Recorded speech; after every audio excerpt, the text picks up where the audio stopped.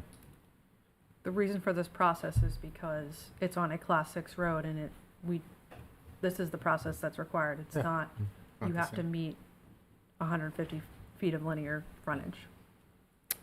And if you do indemnify if you do go forward with this and you do the indemnification, you should have the indemnification also for the abutters. Because God forbid something goes wrong and, we plow our driveways when we want to plow our driveways, and they're either going to need to be responsible for the whole thing, or they're going to come back on us and say, hey, you didn't salt your driveway and the fire apparatus couldn't get to it. Thank you, sir. I don't know that we could do that because we'd be taking out a contract on behalf of an abutter. It'd be between two private citizens. I don't know that we can indemnify. How are you, sir? Hello, sir. John Farrell, 4 Hancock Drive.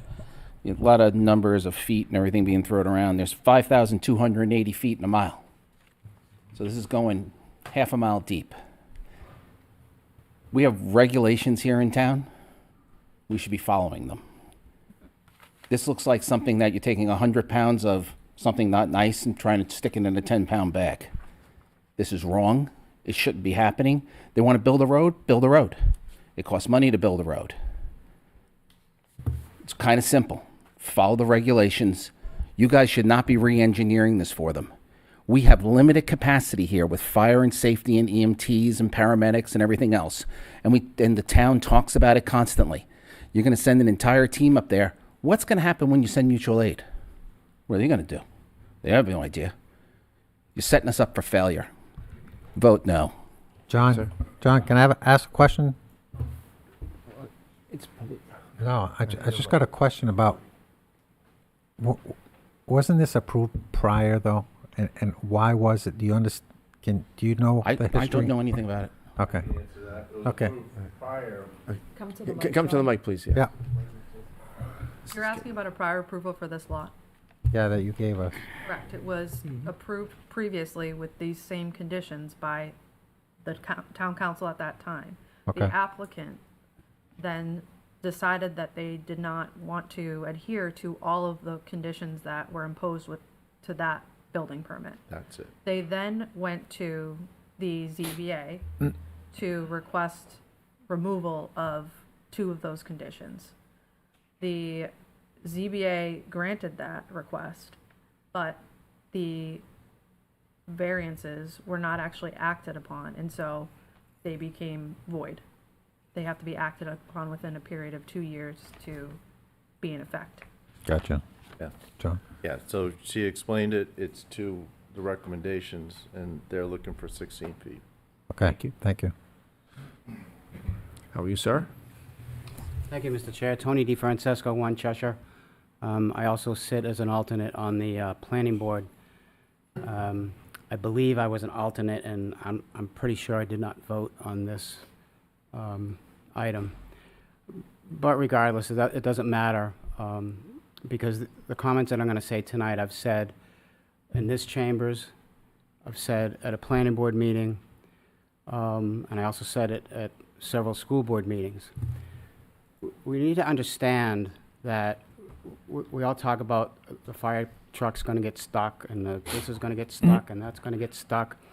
We're talking about changing a 10% grade to a 6%, a 6% necessary grade to, and allow a 10% or get closer to 6%, but not 6%. And my comment has always been, yes, we have $1.5 million fire trucks. Yes, the tires are $1,000 to $1,500 each. Yes, we have rescue trucks that we have paramedics on that are top-heavy, very top-heavy. The most important thing that we always forget is the human component. We are putting human beings, men and women, into that equipment to respond to whatever they're going to respond to on whatever kind of road it is. And that's part of the reason why we have standards. There are employees, men and women, in that apparatus that we need to protect, that we have an obligation to protect. You have an obligation to protect. The ZBA has that same thing. The planning board has that same thing. We need to protect people as well as the equipment. Thank you. Thank you. Anybody else with public comment? Christine? Christine Perez, 5 Wesley Drive. This is going to be my state rep connection.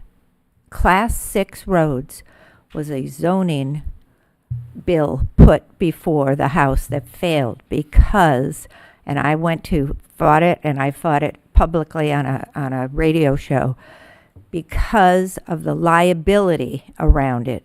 The zoning bill that was put forward was basically going to let Class 6 roads, people who own Class 6 roads, put on whatever they wanted, whenever they wanted. And the thing that I fought, being a healthcare provider, was you can't get to. I mean, you have the fire truck coming with the ambulance, and the ambulance has to get out, but it came in first. How's it going to get past that fire truck? The liability, you can sign whatever waiver you want to sign, but it's just like when you go to a ski area and sign a waiver. They're not going to do you any good when push comes to shove. That bill failed. It will come again. I will fight again for it to fail. You need to think of the safety of this, the safety of the people, and signing waivers does no good. Thank you. Thank you.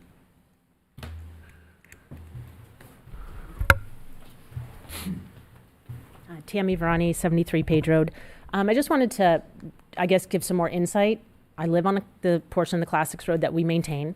I can tell you probably at least a half a dozen times a year, the town-maintained portion of Page Road completely washes out.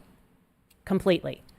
There have been times, I have 2 older kids now, but when they were younger and they needed bus service, there were many, many days where I got a phone call from the bus company stating that they could not provide service, and my bus stop was at the corner of Lucas and Page.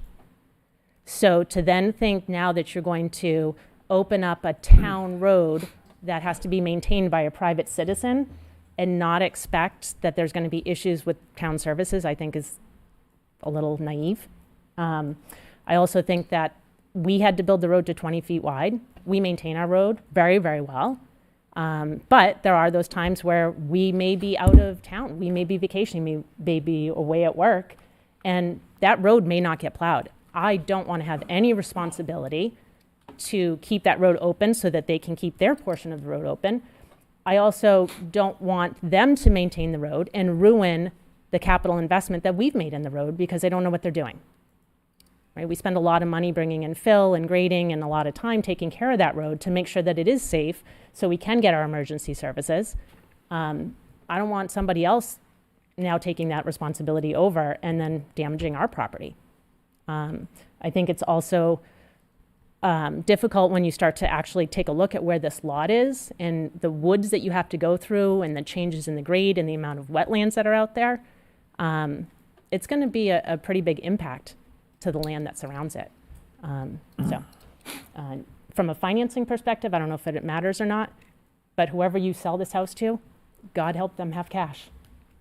Because with all of these waivers from the town, the liability, the neighbors that have to go on record, it's going to make it a much harder property to sell.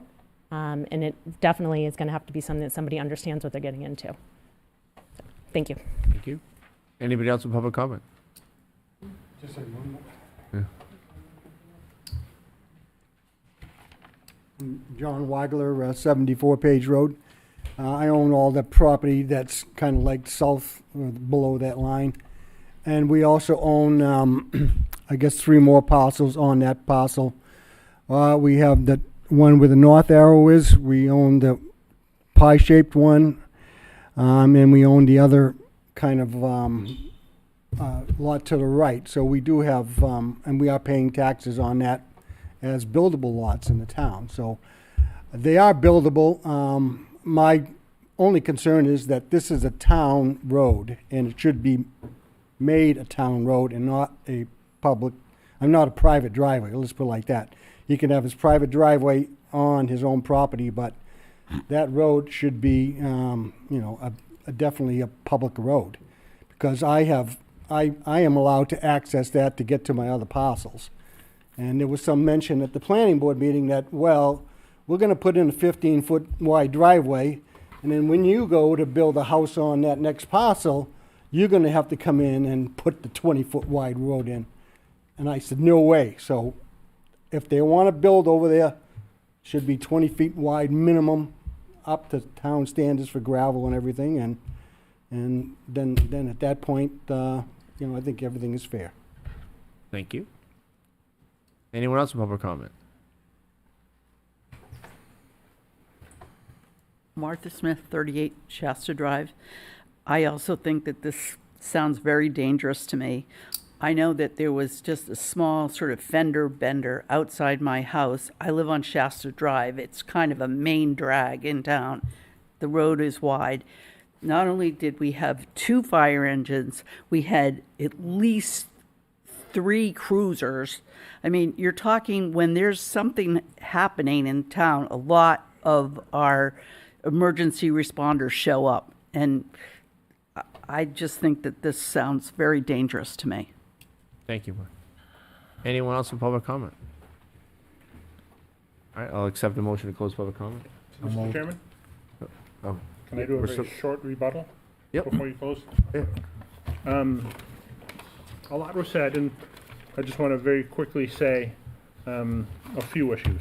A lot of discussion of road versus driveway. Completely braiding it here on the name of the road. Jacksbridge Road is an existing Class 6 road. Town has the right-of-way. We are building a road driveway to one house lot. It's a driveway in our lot. What you call it on the road, it's only being built for our house. So there's this question of what's a road and what's a driveway. The right-of-way that's existing is a road.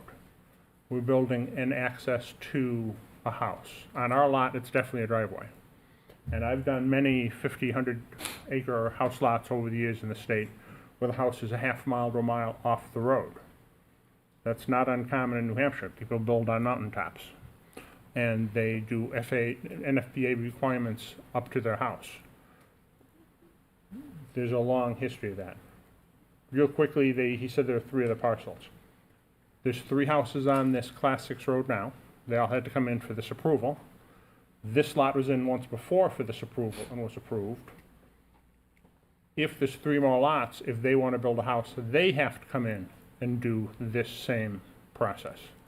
So if we build our access to our property, they still have to come in and present their plan, whether it's 2 years from now or 50 years from now.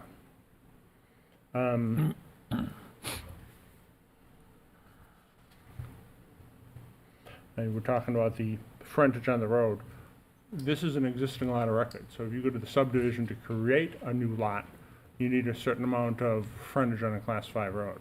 But this is a pre-existing lot, so there's no requirement for a frontage requirement. This lot is already existing. And yes, this owner will have to maintain the whole way out. When they leave in the morning, if nobody else plows, they will have to plow the entire way out.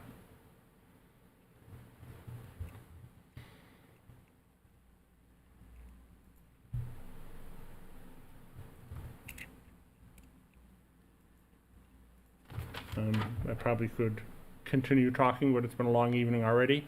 I think you understand the position we are in. I'll accept the motion to close public So moved. hearing. Motion by Dan, Second. second by Ted. All those in favor say aye. Aye. Any opposed? Chair votes in the affirmative. Bring it back to the council. What do we want to do? I have concerns with the fire department equipment being up there and our men and women up there if something happens. I think if it was a 20-foot road, just like it currently is from Lucas all the way up, I'd be looking at it differently. So we could put restriction on it. I think we could go with the original, not the 15-foot that they proposed, but the original things proposed by the planning board, because I think the planning board went through, vetted this. Okay. Put these in there for a reason, and put the right conditions, and they voted 9-0 on that. So I think those aren't the 15-foot, those are the road size that he was talking about. The 20-foot? I believe you have to read it to be exact. Because when I look at, Sean, when I look at this agreement, I mean, it says 20 feet, but they're talking 15 feet.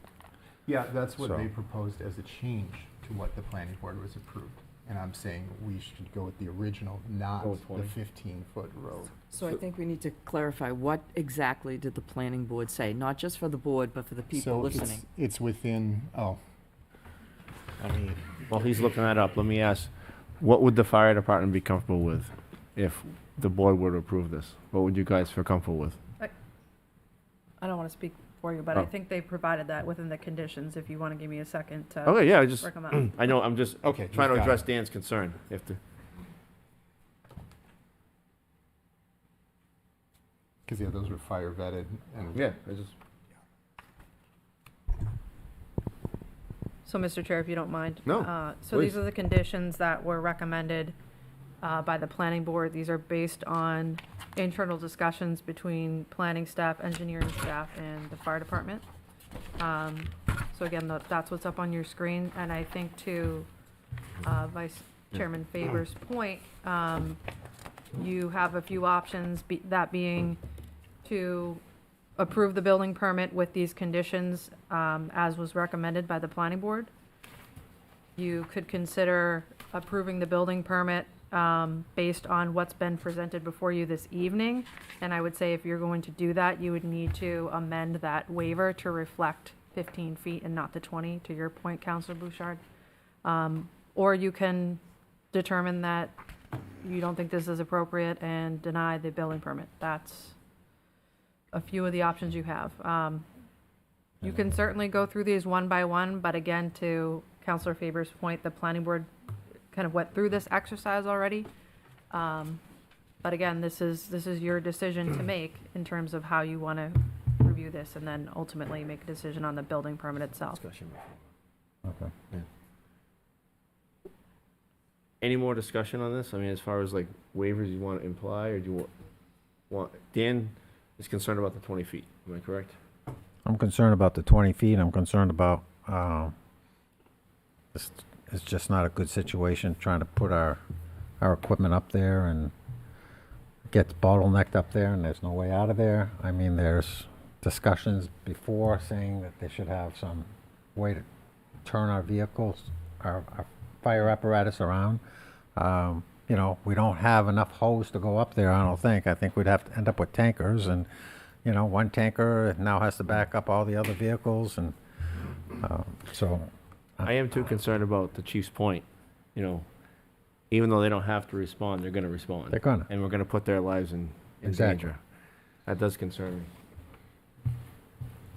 If you're ready for a They are motion, gonna I'll make a respond, they're mo- gonna do everything they possibly can to help. If you're ready for a motion, I'll make a motion.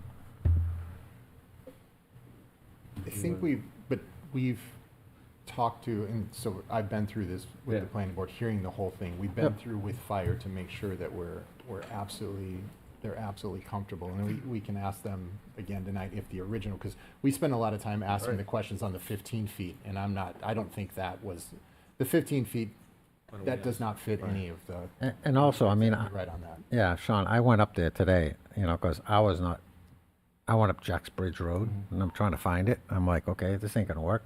So I went up Page to Luke, you know, Lucas, and I went up, and I went up, and I was looking for it, and, you know, I found it, and it's like, yeah, this is pretty far. Yeah, we up there. walked it on the planning board. We also saw the ridge that he's talking about and where the house would be placed, how far it is. So we saw it with the detail of the plan and everything else. So it's hard to pinpoint and see without seeing where the house is in relation to. But going from Lucas all the way up to the barn, right, where Jack's Bridge starts, I mean, that road, 20 feet, you can tell it's well maintained. There's place for our apparatus to turn around And to me, that's a safe thing. Yeah, and I think we should have a safe road here too. Yeah. And I agree with you. So let me ask the first question. Chief, would the fire department feel comfortable with the conditions that the planning board originally put in place? Yeah, by all means, we worked with the planning board, and we feel comfortable with what we presented as well as what they accepted. So As that- well as the, so- Yeah, that's as well as the other agencies in town. So to your point, Sean, we'd be going back to the original document. Yeah, because I don't like this. We spent a long time vetting this, so when all of a sudden we're changing up at the last minute to Okay. 15 feet, all these reasonable questions come up of safety, all the things brought up by the people in the audience. It's that starts changing what's been a well-vetted process already in the moment, and we're trying to catch up, rework, and reconfigure everything. We went through a long process to get to that point, and I trust that process more than I trust some curveball thrown in at the last second. So can this be denied and they bring it back later with the planning board? You know, once they've agreed with the planning board recommendations and everything, bring it back to us then? I think that's a question for Kelly. So we've gone through that exercise Yeah. already. As part of this process, they've already gone to the planning board and had the same back and forth that they're having here with the council. They went through an initial meeting and then a public hearing at the planning board as well. And that result of that is what's before you this evening. So if you decide to deny the building permit, and at a later date, someone else or this individual comes forward and wants to apply again, there's nothing stating that they can't necessarily do that. So it's really just, what do you want to do tonight as far as the building permit and these conditions?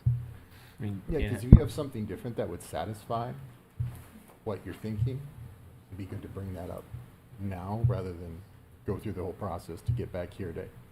Because then your feedback gets incorporated at least. Right. I would have one item that I Please. think would be reasonable to add would be the turnaround that they've requested within the planning document at 1,200 feet, which is right near the barn. I think that's personally reasonable to ask for. I mean, we have 1,200 feet for a reason in the town, and then you need a turnaround.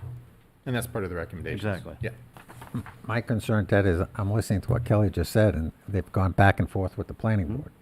I would have hoped that they would have come here and said, okay, we've accepted the planning board's recommendations, we're gonna do the 20-foot, we're gonna do the turnaround, you know, So- but that's not where we're at. But just to that point, this is the venue, this is the forum where they would have that back and forth to come to a decision, because you're the decision makers. And Kelly, the planning board was 9-0 in favor, correct? Correct. I just want to make sure, because, And I think an item that we had talked about tonight was the driveway from Jack's Bridge, which will then be changed to Page Road, will be 20 feet long, so that a fire apparatus can get up there, so that they can get within 50 feet of the door. Because the width that the driveway would be proposed at originally, it would not be safe. And I think that would be a requirement that we should be making part of this plan. okay. Do you feel comfortable with what Ted is saying? Yeah, Okay, yeah, no, so no, That's good. I want to make sure this is as safe as possible. Okay. And that's why I'm no on the Does that- 15. Does that make you feel more comfortable with what Ted's saying? or- I'm not in favor of it. Okay. I'm not in favor of it. Sam? I'm not in favor of it either. I just feel that, yeah, it's too many issues. I think they should have been resolved. It should have been cleaned up. when it Cleaned was up, Brought here to brought us. here to us and said, this, and this, you know? Because, I mean, if we say to them, no, we want the 20 feet, and they don't do, you know, they don't want to do the 20 feet. So, I think it should be brought up to town specs on the road, because they've already stated there's 3 other lots up there, and if that road gets put in, they're probably going to develop those lots. So I'm agreeing with you, but I'm saying we should just disregard their requests to change what came here. So what Right. came here that was ready and prepared for us, as you just said, I'm okay with accepting that. I am a no on the changes or any request to change any of what came here. But I'm okay with what came here. But I just to reiterate, I Why are you want none of. confusing me, Sean? You're okay with, What the planning board presented. What came here well vetted, right, when you said you Right wanted here. this, and this, that's what you just stated you wanted, and I'm agreeing with you. What originally came to us, well written out, well documented, none of it, I'm not. not what was presented changing. tonight? Right. No, Okay. what was brought. So I think if I could just offer a please. suggestion. No. Maybe just look for a motion on the building permit with the conditions that were recommended by the planning board. And if the vote is no, you don't want to do that, then it's denied. And if it's yes, then it's passed with those conditions that, as I'm understanding it, the majority of you are favorable towards. With the one amendment of the Yeah. actual With- driveway. With Ted's amendment. I feel better hearing from the chief knowing that he supports us and he vetted it with the planning department. So, So, yes, so we worked with the planning. Yeah. We followed the recommendations from the fire code, and we are not here to deny people use of their land. We just want to ensure that that land can be accessed safely, and that the people are safe, our responders are safe, and that this is the minimum that the state requires. And the planning board did a wonderful job incorporating these as well as other departments to ensure this could happen. But to Dan's point, what the planning board recommends is what we support. Okay. Which again are these conditions that I have up on the screen, just so everyone's on the same page. So Nothing. nothing that was presented tonight. The original conditions, no modification. Kelly, so You're talking about what's the staff- Dan reading that staff says 20 comments. feet? The waiver. The reference to the 20 feet that Dan was reading is within the liability waiver, yep. which is a condition listed here that that liability waiver would need to be signed. The recommendation is 24 feet. Yep, So that, I'm still against it. Any loose That's fine. ends? I guess, I don't know. I listened to, John's been on the planning board. Tony's been on the alternate on the planning board. They both came up here, against it. We have the abutters that are against it.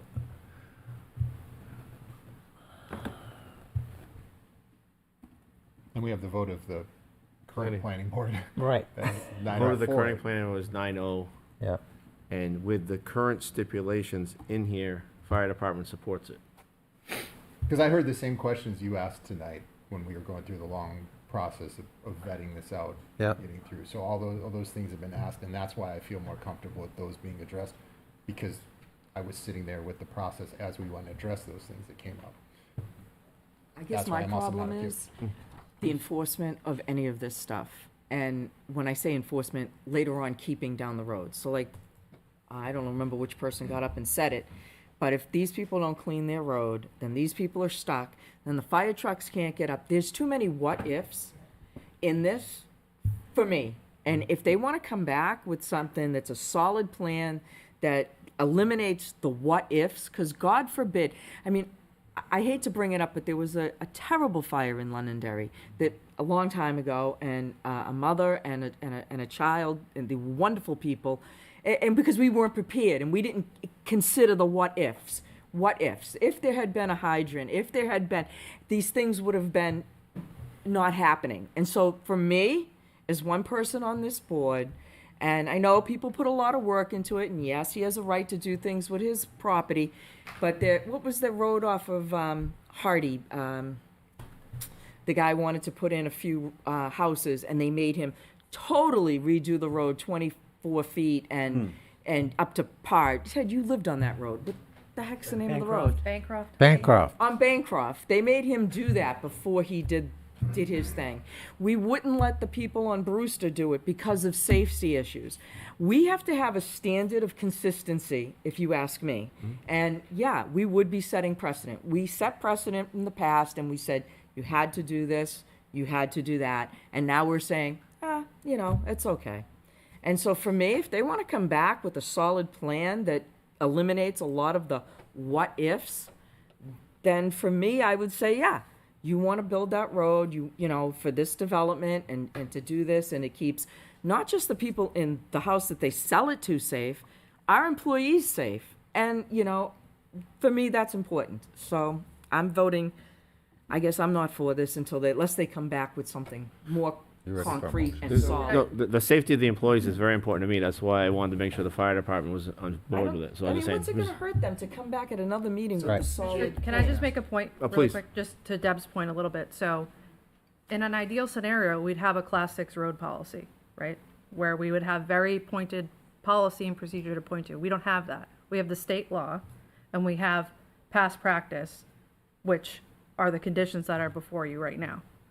So that's what we have to work with. So in terms of directing an applicant to adjust a plan to make it more safe, I don't really think that that's the question or the direction. I think it's you're either deciding to impose these conditions or you're not, or you're approving the building permit with those conditions, or you're not. Because from what I'm hearing from the applicant, they don't want to adhere to these conditions necessarily. So I think that kind of answers the question about whether or not they're going to revise a plan and come back to you. So just to clarify, Kelly, so what's in front of us from the planning board is not setting precedent. It is what we've currently done in the past. No. This is what we've done in the Right, past just- as far as I've Yeah. researched. What's the road they shut So it's up to you if you want to impose these conditions, Yeah. if you decide to approve the building. I just want to make sure we're Well, not. I mean, I don't know if John would be willing to step up. I mean, if he even remembers. But John Farrell knew. Do you remember those, John? The what was it, at Bancroft Road or Brewster? You were. This is just So- the council. Right. I just would like, because I know that happened. I know, Yeah. but we're But it's just having a discussion important. amongst us. But it's important to know that we did say no to people unless they did certain things. John, would you like to come up and address that, or would you prefer not to?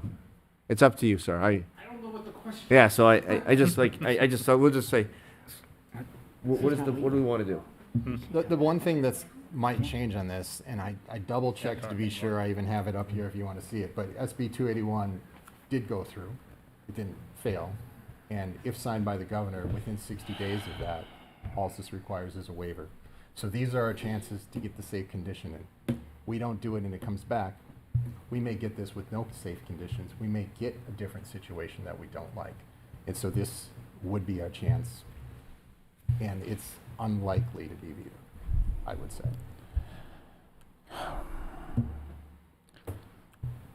I'm fine with you speaking, sir, if you. So you have a couple options, right? You can put a policy in place for Class 6 roads. You can start that as soon as the town's ready to start that. Someone can invoke councilor privilege and put this thing off. You can tell them no. You can tell them yes.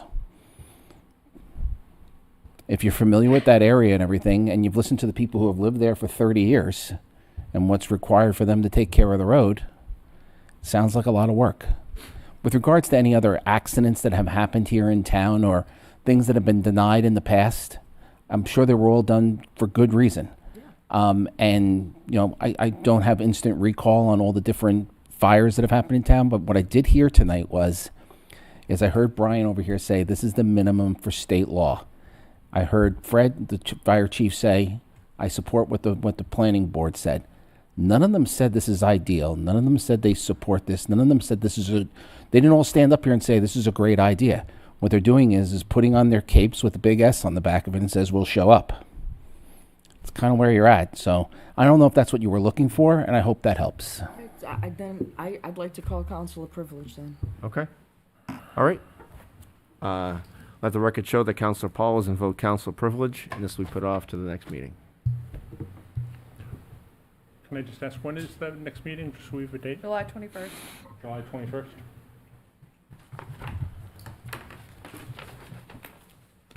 Thank you, guys. Thank you.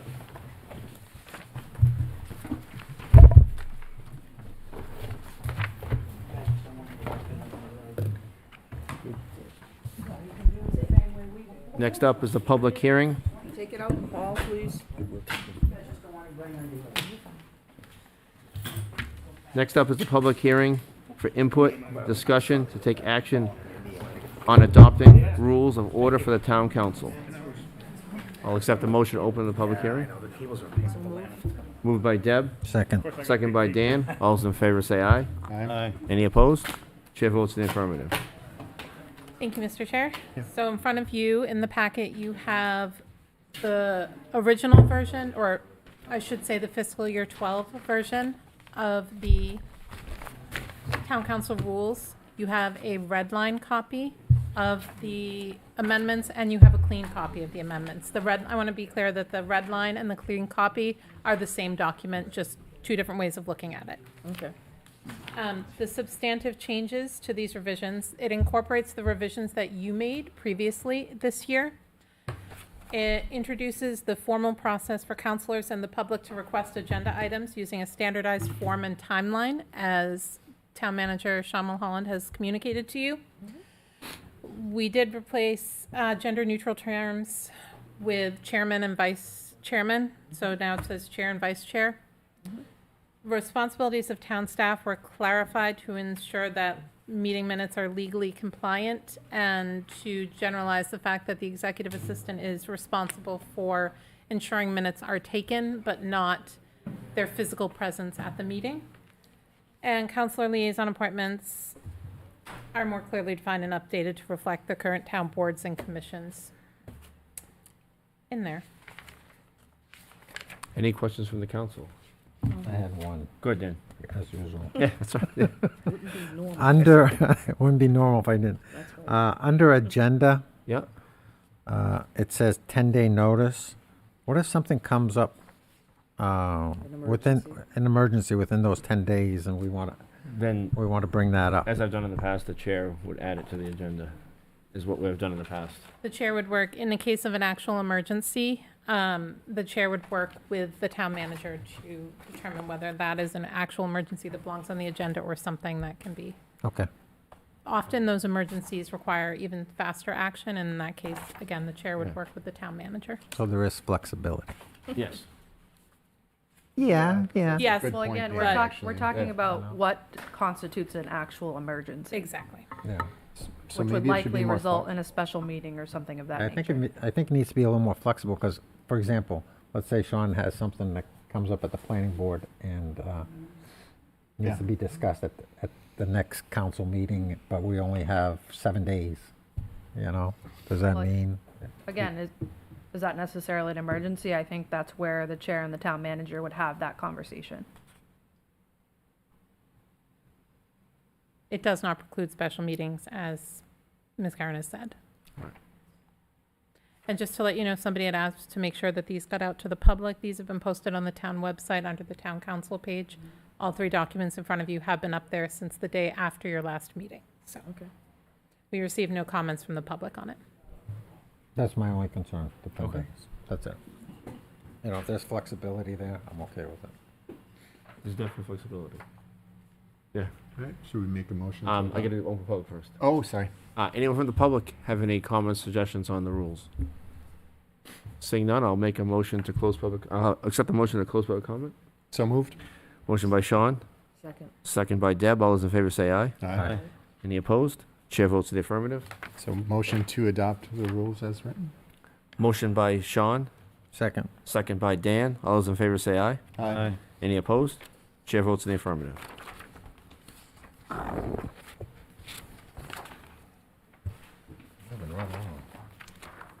New business.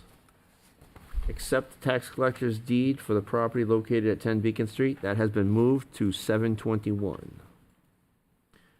Next item, discuss the expenditure of expendable maintenance trust fund. Mr. Wally.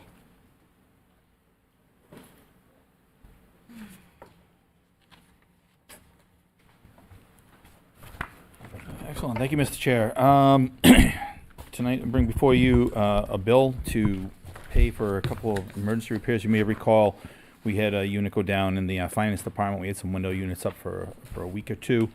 And it's actually working pretty nice and cool in here in this room now, too. We actually have 2 units that run this unit, that control this room, and one of them has been been repaired. The total cost for the 2 units was $15,973. And you should have the bill in there describing the scope of work and everything else that was done. Any questions from the council for Dave? No. Yes. Yes, go ahead. So I'm just looking at the invoice on this. Yeah. All right, and the work that was done and all that. There's no mention in here about a warranty on the workmanship or the parts. And the reason I ask that is because I think it's something we need to be tracking and following, because something like this gets done, they put a part in, they come back because it was faulty or something, so can we get something in the future that says what is warranty? Yeah, so all the work that E&E does is all stipulated, and the warranties and everything else are all covered in the provisions of the maintenance contract that we have with them too. So Okay. Yep, it's on file. Yeah, I just want to try to keep track of Absolutely, these parts, because Yep. when I've talked with the town manager, it's like, yeah, we need to track this. Yeah, I mean, we already started some discussions about, some taking it to the next level on asset management of facilities and having some software that helps us manage things that you're talking about. Thank you. Yep. Dave, E&E has been in place with us for over 2 to 3 years now, correct? For certain facilities, yes. Yeah.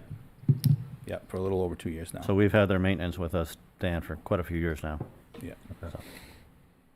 Any other questions for Dave? I will accept the motion to accept order number 2025-15. So moved.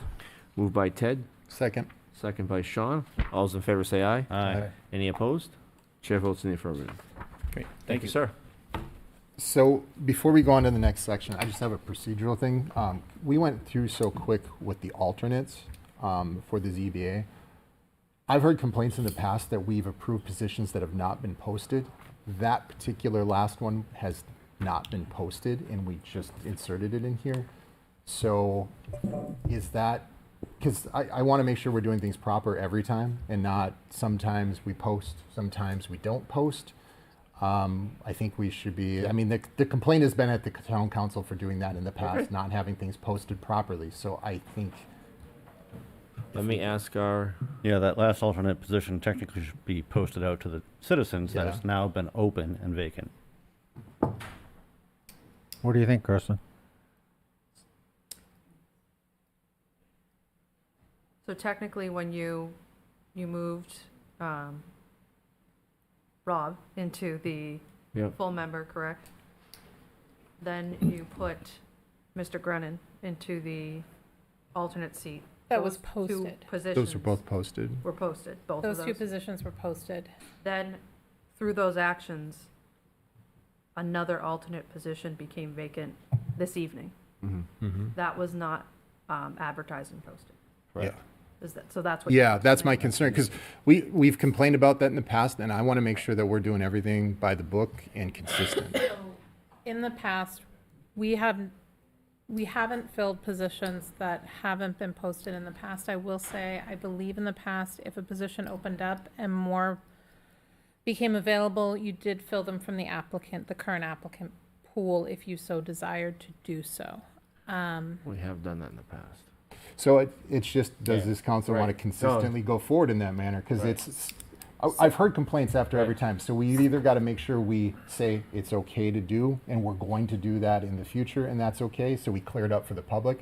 Or we don't do it and we do post Maybe everything. this should be an agenda item to create a whole process on how we're going to do this. But I'm trying to deal with this one tonight to make sure that because it went by so quick, I'm trying to make sure we're I know that with the, But you've already done it. being the, being the liaison to the ZBA, they've struggled to try to have enough people. So I looked at this and like, Which is true, and I'm not denying that. I'm just saying that there's definitely been a push, and I think it's a good push to make sure that we follow process and procedure in a consistent manner, regardless of who it is, and we go forward with the same consistency, so there's no confusion to the public, because the public has felt like people have got on boards inconsistently in the past and have complained that people didn't have an opportunity or anything else.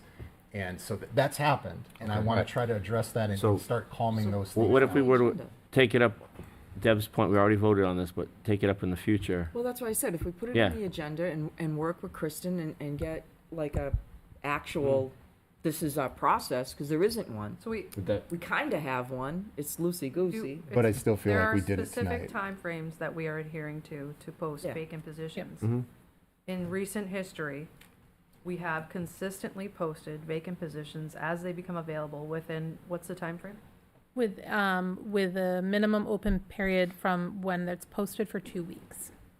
That's the minimum post. Because, I mean, someone looking to apply, they would look and see 2 open positions, they're not gonna know about a third. They may go, oh, there's enough people, I'm good, I don't wanna do it. But then they see that there's an open third, maybe they decide they wanna do something. I mean, like, you just never know, and I just wanna be consistent, and I wanna make sure that we're. But when they're posted, you don't know how many people apply. That is true. We Oh, did not that's make true. that That's public. So I will say you did do the same. I can think of 2 instances in the past year where extra positions were made available after the posting, and as long as they were on the same board and the same committee, they were filled. There was once with the Heritage Commission and once with the Recreation Commission in the past 2 years. And I will say that is similar to what we did with the Senior Resource Committee, where you accepted the resignation true, and we did it filled it, tonight. even though it was another position We there. accepted the resignation and then. Yeah. So I will say that in the past 18 months, as far as the boards and commissions that you are responsible for appointing people on, we have not had enough people to fill all the positions. So be as it may, in the past 18 months of the ones that you are responsible for making the decision on the appointment, you have not turned anybody away. Okay, well, I'm fine with that, as long as we So it's make up to you. it clear, like, going forward, if all of a sudden we appoint something and someone Why don't we goes do into. that? We should have a policy. Why don't we add it to? I don't know necessarily that we need to have a policy for everything. I think it's just, here's a clear definition of us saying, recorded for Okay. the public, that this is how things are done, and it is okay and it's consistent, and we're all here in agreement on camera. As long as we have a clear understanding. Yeah, we all have a clear understanding of It how it also goes. should be on the town website, on the applicant page. This is the process. So I think, Counselor Faber, to your point, it was important to raise that. Yeah. To point out Yeah. that that's what actually happened Happened. this evening, and that the council, from what I'm hearing, you're in agreement Yeah. with what occurred, right? So going forward, the expectation is, if this instance arises again, where you have 2 vacant seats, and then appointing 2 people, Yeah. one into a full and then another to an alternate, opens up another seat, this council is comfortable acting on that at that time and not following a posting period. Yep. And if And any is that right? questions come up, see 7/7/2025 meeting, we had all discussed this, and that is how we're gonna behave going forward. So there should be no question if this comes up in the future of us doing that. Well, thank you for bringing it up. Next order of business is disabled veterans tax credit pursuant to the RSA 72:35. Mr. Hamilton. Thank you for your patience, sir. Good evening, Mr. Chair, members of the council. It's good to be here tonight. So recently, the legislature adopted HB 99 with an effective date of July 13th of 2025. So next week, the law will be effective.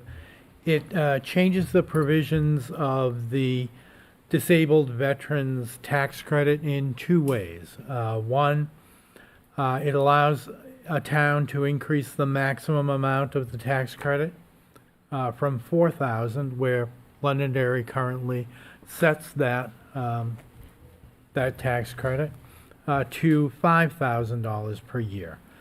Secondly, it eliminates the ability to stack that credit with a standard optional tax credit for a veteran, which is currently $750. So a person who qualifies for both right now receives $4,750 tax credit. And so that stacking, if you would, of the veterans tax credit is no longer allowed with this new law. So the higher amount, if you choose to go to the higher amount, will be $250 more than what the total stacking would be. There are 79 individuals that are granted the total and permanent disabled tax credit, 78 full, and 1 partial. And partial doesn't relate to partially disabled. It relates to a person who owns a fraction of the ownership interest in a home. So it's split. Of those, there will be an increase of the disabled tax credit of $78,500, but there'll be a corresponding decrease of the standard optional veterans of $50,250. So the net increase in total tax credits will be $28,250, and that's based on a report that we ran on June 8th, I believe it was. So they're pretty current counts of what the financial impact will be for this change, if you are to adopt it. Any questions from the council? It's the first reading, so. No questions. I will accept. So what is the tax rate impact of our $28,250? $28,250 would be in the neighborhood of a Maybe penny. half a penny? A half a penny. Ish. It would be within the rounding error, I think. Yep. Okay.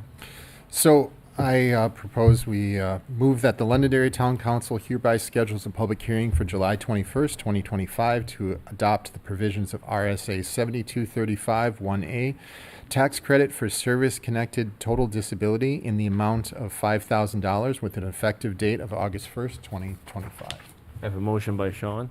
Second. Second by Dan. All those in favor say aye. Aye. Aye. Any opposed? Chair votes in the affirmative.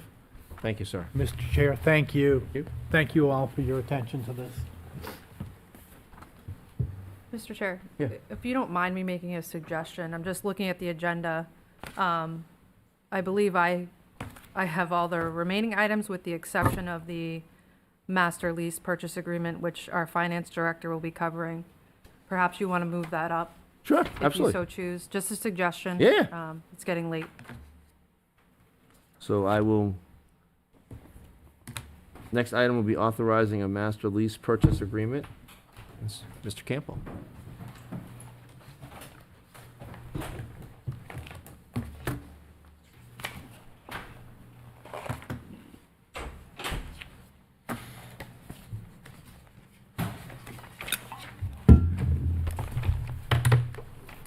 Good evening, everyone. So in your packets, you have the details regarding our master lease agreement and the RFP that we put out. We utilized PFM to assist us in getting the best deal as well as leveraging our banking partners, which is why if you look at the bid summary, TD Bank is not significantly, but a good amount lower than the other banks that offered a bid. This leasing program, this is the second time I've done it. I believe Doug Smith did it one time before. And I just want to emphasize, while I'm saying leasing program, it's more of a financing aspect. The leasing is more of a governmental accounting term, which is why in the agenda title, you'll see that it says Master Lease Purchase Agreement, because these vehicles we do own at the end. Any questions from the council? Where is this document for us? I'm not seeing this in the... Page 149, it looks like. Yep, it's just. And if it's you look, after I all the believe it's zoning page amendments. 152 is the summary of all the bids that we've received.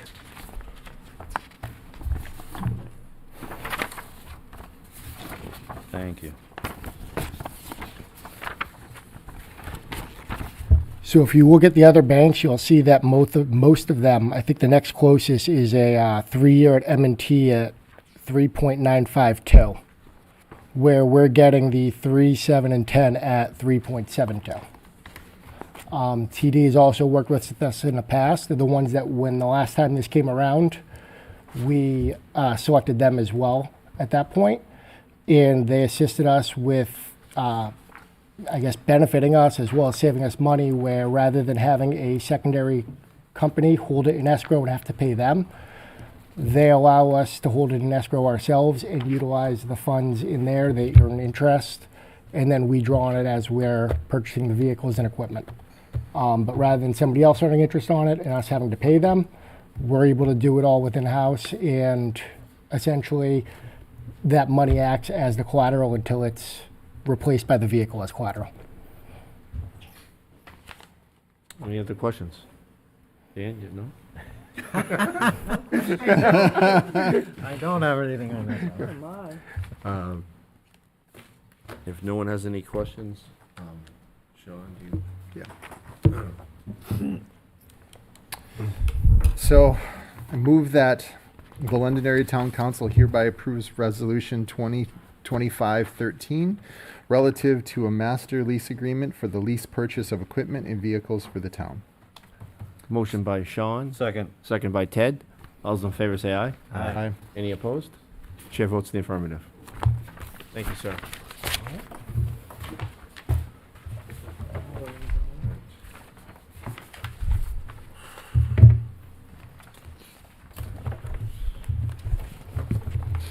Now we're gonna go back. Zoning. Yep. The zoning ordinance amendments for the first reading of inclusionary housing.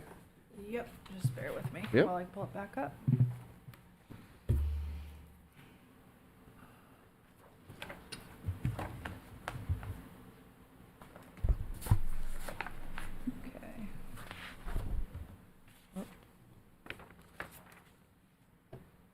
Okay. Okay. So again, first reading for a number of zoning amendments. First before you is the inclusionary housing section of our zoning ordinance. So this, again, went through our process, which is outlined in the zoning ordinance, that being a review with the planning board, and then the planning board provides the town council with its recommendation on the amendment to the ordinance. So with respect to the inclusionary housing ordinance, the amendments include removing references to live-work units and small workforce housing unit developments. That decision was recommended based on the fact that, as far as I understand it and the board understands it, we have never seen proposals for such developments. And so those are not being utilized. And so the planning board and staff agreed that they don't need to be referenced in the ordinance anymore. And the other significant amendment was to change where we allow workforce housing, that being inclusionary housing, within the ordinance. And I'm sorry, I'm going to pull up the red line document in Word just so you can see it more clearly.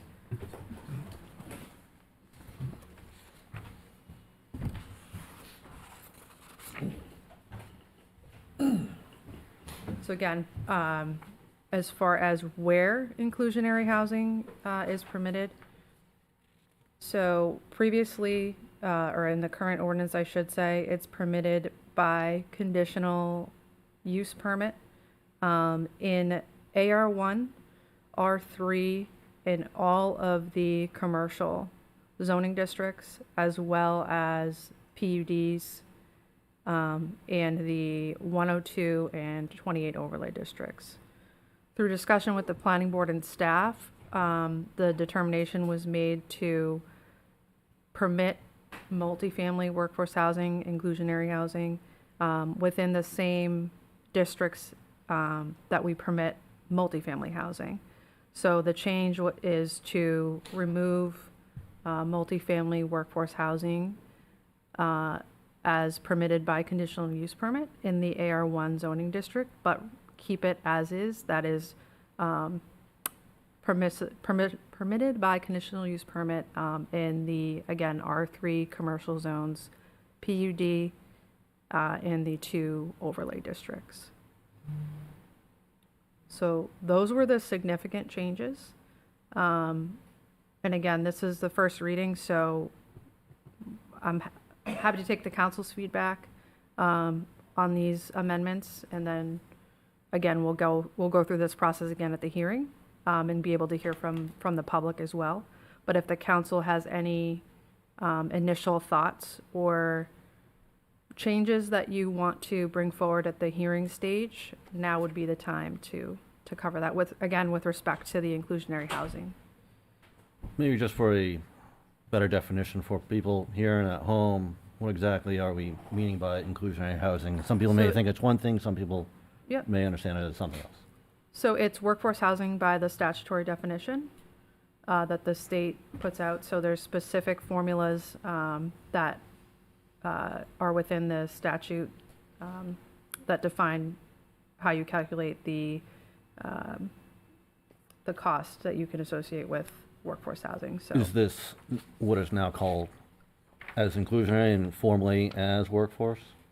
right. So in our zoning ordinance, we use inclusionary and workforce interchangeably. That's why you'll see at the top of the title of this section of the ordinance, it says inclusionary workforce housing. Okay, thank you. So just to reiterate, the significant changes are to remove the references to live work units and small workforce housing developments, and then to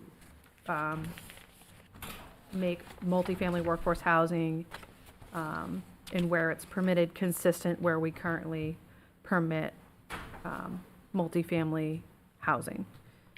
And again, I think the most significant part of that change is what we're proposing, what the planning board and staff is proposing, is to remove multifamily workforce housing as a permitted use in the AR1 zoning district. That was a significant piece to this amendment that we heard a lot from the public about in terms of folks not wanting really multifamily housing in the AR1 district. That's not the intent of the AR1 district. It's our most restrictive district in terms of density. And so through those discussions with the planning board and staff, we decided it was appropriate to remove that multifamily workforce housing use from the AR1 zoning district. Kelly, last question from me on this is, do we have a definition for us and the public on what exactly is a live-work unit? Sure.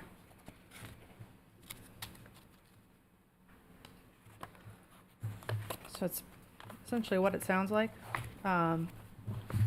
Just in case anyone ever But I actually will- wanted to apply I for will one, read even it- though I they will have read not it applied for verbatim one. you.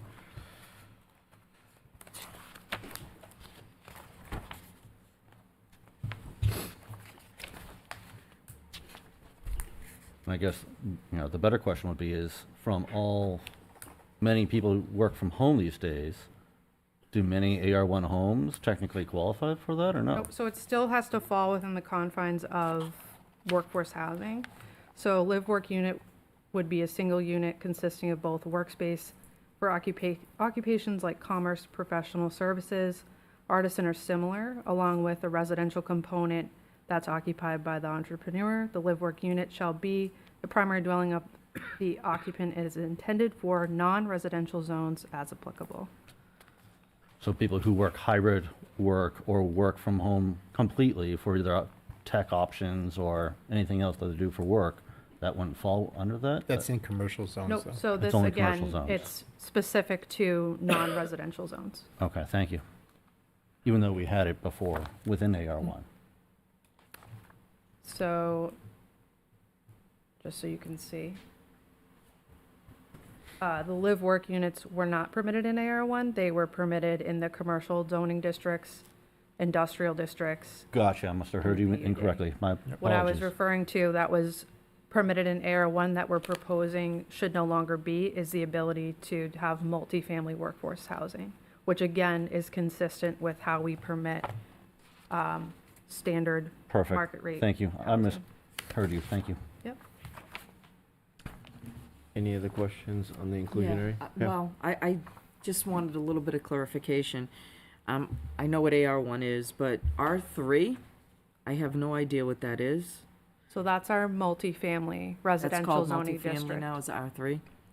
And GB? Gateway business. So that's Okay. primarily along Pettingill Road. Okay. And AD? That's the airport district. Okay.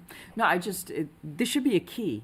There is There in is the zoning document. in the correct at the bottom, and then have it here, in the though. other section, the ordinance. I You can just pull it have up online. I just didn't have it here. I just have the redlined amendments up for you. All right, thank you. You have this there, if that helps. It's on page 28 in my book. I don't know if you have that, Dave. Yeah. Yeah. Oh, duh. Okay. Sorry. Any other question from the council on the inclusionary housing? I do not have any. Oh, wow, Dan does not. All right, Kelly, you want to move on to 20, removal of the Route 28 Performance Overlay District? I'm gonna Yes. recuse myself on this. Okay. Let the So record just- show that Dan has recused himself. Just so I can be clear on the inclusionary housing. Yeah. So the council's good with moving that to a hearing, which would be July 21st. Yes. Yep. Yep. Okay. All right. So the 28 overlay district, the proposal is to remove this in its entirety. And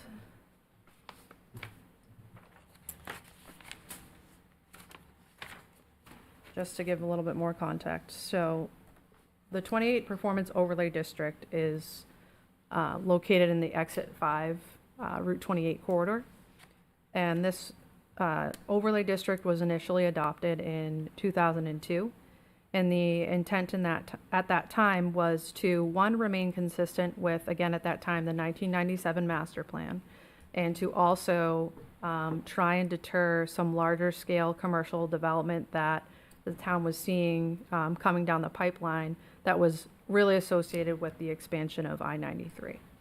And so, again, at that time, the town decided to adopt this overlay district, which essentially imposes additional dimensional requirements, such as additional landscaping buffers, additional setback requirements based on building heights, really, again, to shrink the lots, if you will, to prevent some of that large-scale big box stores from coming in.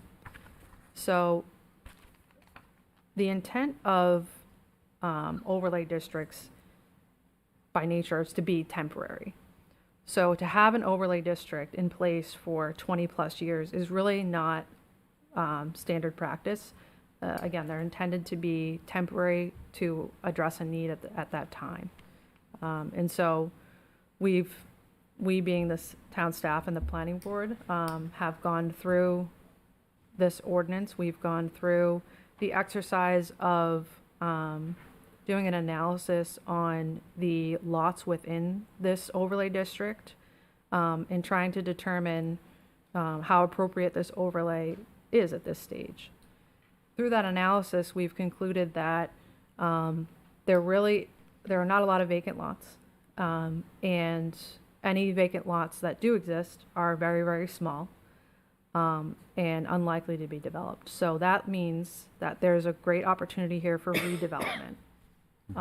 I've heard a lot, and the planning board's heard a lot from the public about the state of this corridor, and that, at least from what I've heard, they would like to see an improvement of this corridor, better use of the land that's there. And to me, and from a planning professional standpoint, that is to allow for redevelopment. And the means to do that would be to remove the overlay district in its entirety, because again, it's really not functioning anymore as it was originally intended. So we went through that process, again, with the planning board, had the discussion there, and they recommended to the council that you proceed with removing it in its entirety. So that's the amendment, is to remove it in its entirety. And so again, I can take questions, feedback that you have. Any questions from the council? I Deb? have more feedback than a question. I am not against removing this, but I really think that we need to have a great conversation with DOT on that road. And this is to set up businesses that decide to go there to be successful. So if we need to look at the traffic issue, if we need to take land to make those roads wider, to have, easier flow in and out of the buildings on that corridor, I really think before we make like steps, I don't know if the DOT should come first. It's like the chicken and the egg, right? What should come first? I think that we really need to know what's the best plan for that road, and then turn around and say, look, now we're going to take this and widen this. Now this is all open for you to do that. Because, yeah, it is kind of a place that needs to be redeveloped. And I totally agree with you guys. I just think that we have to look at that road needs some help. And if we could start that, I don't know if anybody else agrees with me, that road should have a dialogue with DOT. So I agree with you in principle. I think the problem is that has to get on a long-running plan that will take a long time. And right now, I understand what you're Yeah. saying, Sean, but how do you start a long-running plan? You got to start somewhere. Oh, we We've been can- kicking this down the road forever. So actually, if you don't mind, I can respond to that. Please. That's actually really spot on with what we're intending to do. Okay. Right? And that is to go forward with really what we're talking about is a traffic management plan and policies. Right. And that involves studying specific corridors. And Right. typically when you do that, you look at the zoning, right? Yeah. Most instances, you're looking at what we call the underlying zoning. So in my opinion, now is appropriate to remove the overlay. And then again, to your point, when you're doing those corridor studies, yeah, we should be relooking at the underlying zones, the commercial zones. There's some AR1 properties in there, and we should be evaluating that yet again as to whether or not those zones need to be addressed.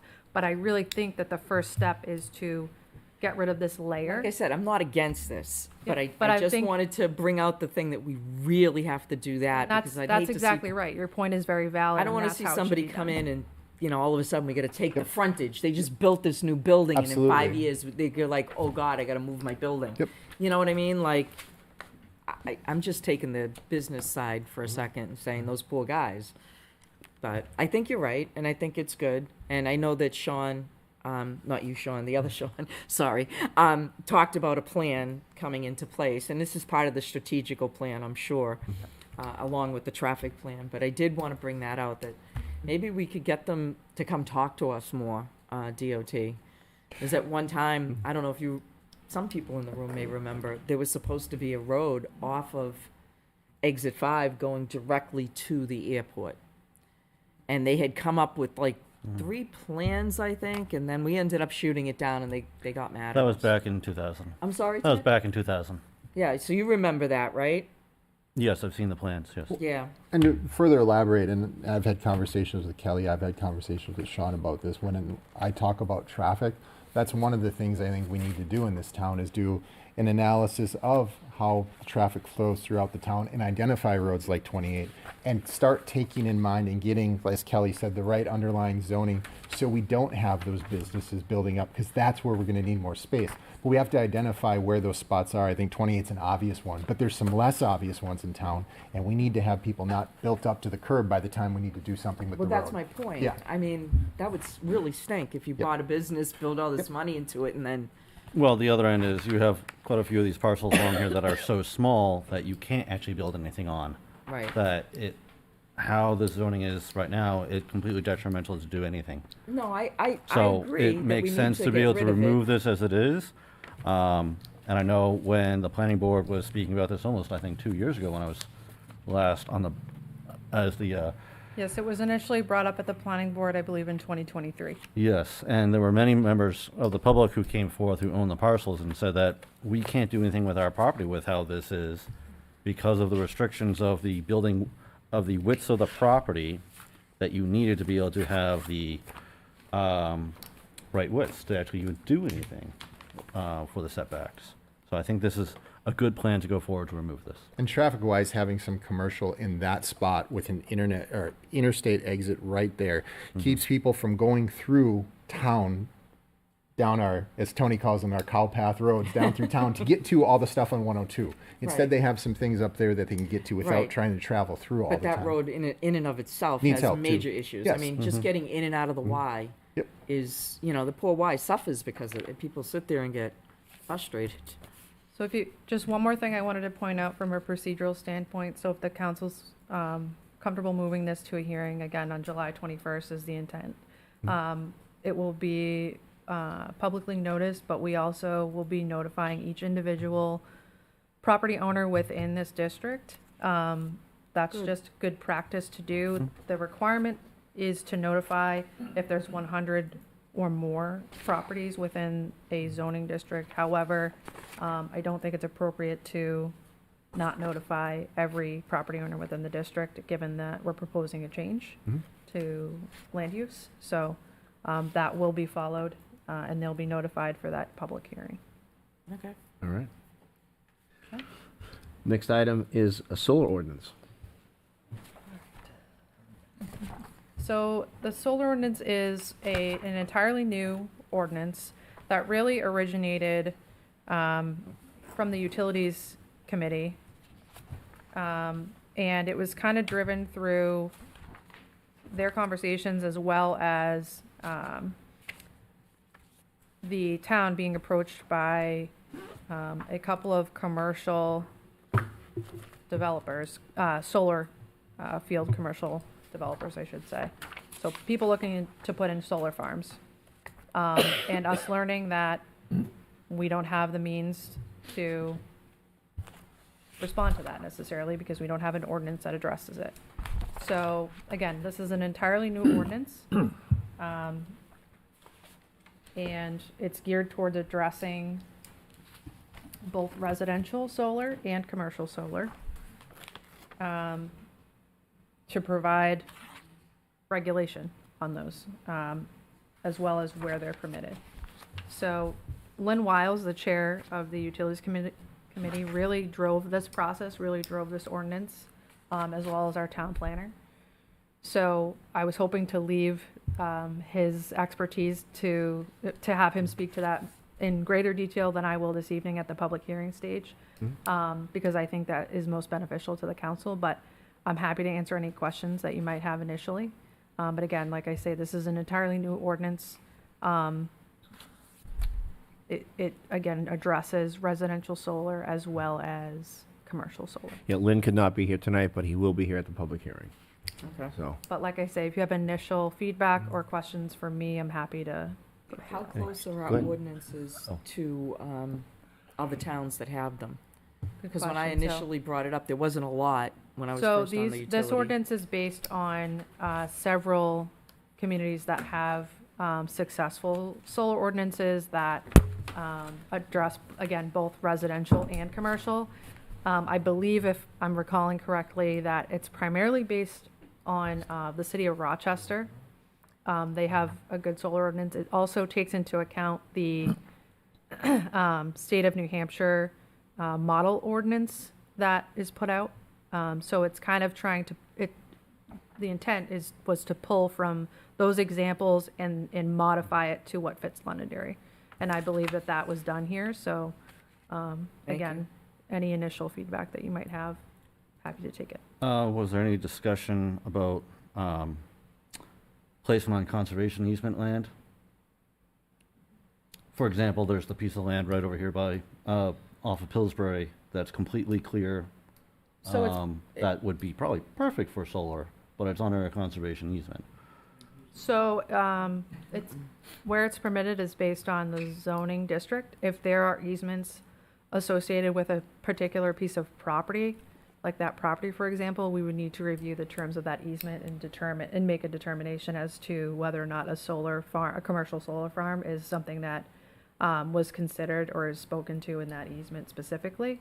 So really, I think to answer your question, it would be, Or even within a, I guess, a large-scale residential, if residential owned that much land and they wanted to put that much solar on. So, the ordinance has specific requirements for AR1 properties and what's permitted. So residential solar, like ground-mounted, rooftop solar, things that you would normally see in the AR1 zone, the residential zone. Yes. And then with respect to the commercial solar farms, those are addressed in our non-residential zones. And I think it's good practice. They say not farms, not to solarize farmlands or any lands that could be used for the environment. It's better to put it over cement or parking lots and things like that. And it's just kind of a good I environment. mean, I've seen many farmlands I where understand, solar is but put on the top big of what's being push- produced. If it's contaminated, yeah, but. So I've seen many farmlands where they grow underneath of the solar panels. Really? I've never seen that. And so again, so the expectation with a commercial scale solar would be a site plan. Yeah. And so we would conduct our standard review Right. process for that. Yeah. And again, like I say, whether it be a residential parcel or commercial or other non-residential zone, if there were legal documents, easements that were associated with those specific parcels, then of course we would have to review that like we do in any other scenario, and ensure that we're adhering to the terms of those easements. Any other questions on the solar? Thank you. We're good moving it forward? Mhm. Yep. Okay. Next up is definition of an abutter.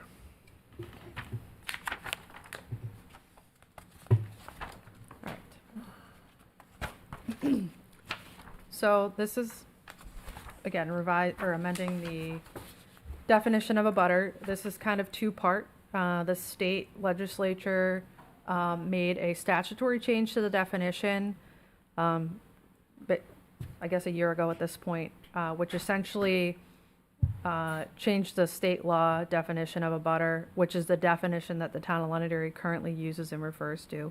The state expanded that definition to include adjacent properties. And so through discussions at the planning board and with town staff, and I think this actually came to you maybe again a year ago, the town of Londonderry felt, the planning board and town staff felt that we should expand that definition further. And I'll just read it so that everyone can fully grasp it here, but to state, in addition to the definition set forth in RSA 672:3, a butter shall include properties within 400 feet of the property for which an application is pending before the town council, planning board, or zoning board of adjustment, as determined using the abutter tool in the town's GIS system. In any case where the town of Londonderry is an abutter, a butter shall also include all abutters to the parcel or parcels owned by the town of Londonderry using both statutory definition and the 400-foot measurement set forth above.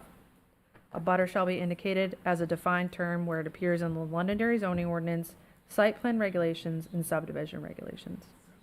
So essentially what we said was, we want to make sure that we're notifying in a radius that makes sense, if you will. Because a good example of abutters not being notified, where you would think that they should be, is when you have a town right-of-way splitting or separating what you would think is an abutter from the property being developed or that has a proposed development on it. So right now, as it stands, if you have a parcel that's got proposed development on it, and then you have a right-of-way immediately abutting it, and then you have another parcel that's owned by someone, that someone wouldn't technically receive a notice because they're not directly abutting that proposed development lot, if that makes sense.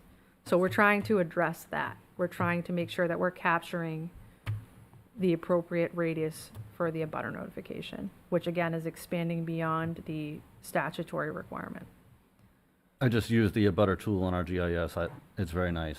Are we able to actually set that to 400 because it started at 300? Yep, I believe we have the ability to do that, and to that point, Ted, I can tell you that right now, for the most part, when we have applicants generating their abutter list. They already use that GIS tool, and they're already providing us that 300 foot, because to your point, that already automatically generates. And so typically they're exceeding that requirement. So some questions were raised in terms of like, a cost to an applicant, right? Because you're expanding who they have to notify or the radius that they have to notify. From what I've seen so far, they're really already covering that 300-foot radius, again, because our GIS tool already automatically does that, so. Well, now it's 400, right? Compared to 300. I believe that we have the ability to Make it a adjust the standard. tool to automatically go to 400, but Awesome. yeah. Yeah, it's cool how it shows the radius, and it's not just the people on your street or one more over you thought it would be. It's then a bit more than that because, they're not a direct abutter. It's very nice to see. So it does it circular like, Mhm. even behind? That's nice. Any other questions? We're good moving it forward? All right. All right. Next up, old business. Discussion of the feasibility of impact fee ordinance.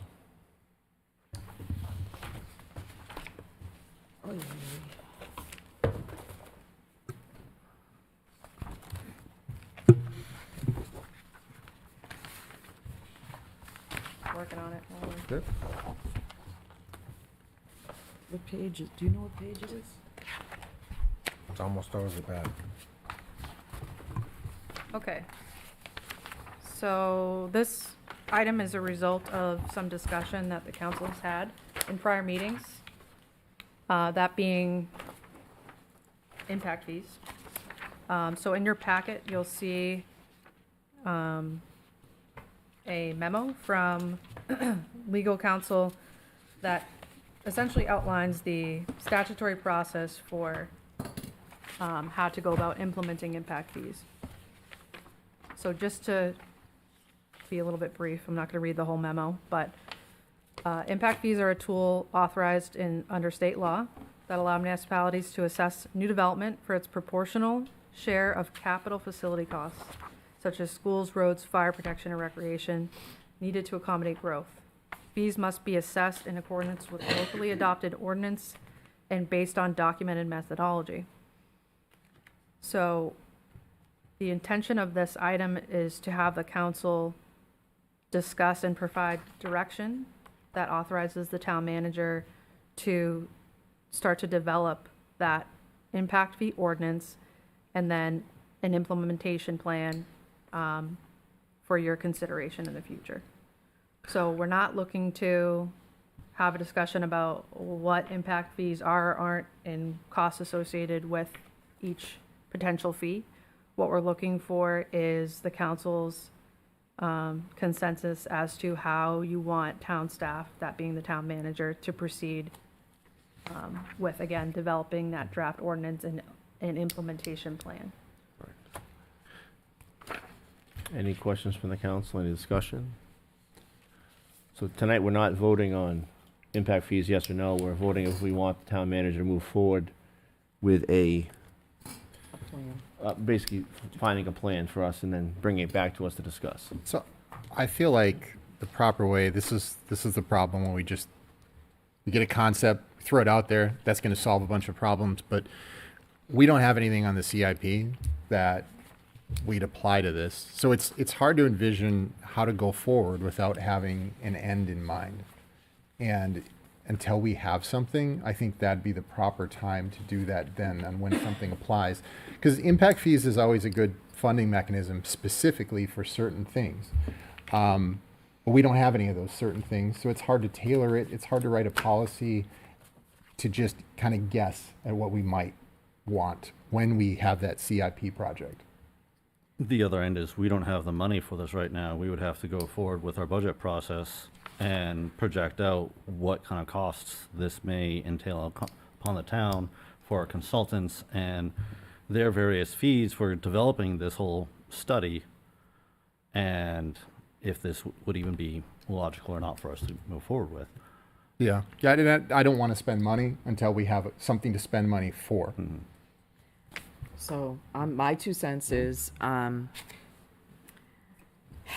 I understand you don't want to spend money, but we don't have to spend money. We just need to figure out what are the tools, and I'll use the planning board term, what are the tools we want in our tool belt ready and prepared to be able to use when a situation arrives that we need to use them on.